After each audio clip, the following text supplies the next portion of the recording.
bonane ndabifurije umwaka mwiza w'ibihumbi 2022. Happy New Year 2022. Nawatakia mwaka mpya wa heri na fanaka kwa mwaka wa 2022. Meilleurs vœux à vous tous.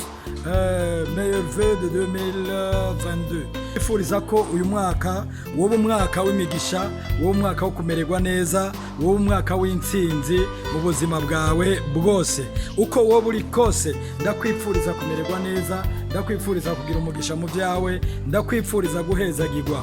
Uyu mwaka uzukubera umwaka w'amahoro kandi uzukubera umwaka wo kugirirwa neza n'uwo kwishurwa n'Imana. Ndakwifuriza ngo uyu mwaka uzuba umwaka wo kubohoka kandi uzukubera umwaka wo gukira mu ngwara zose zikumereye nabi, uzuba umwaka wo gukira. Ndakwifuriza ko uyu mwaka woba umwaka w'amahoro mu bugingo bwawe no mu muryango wawe, mu byawe no mu bawe.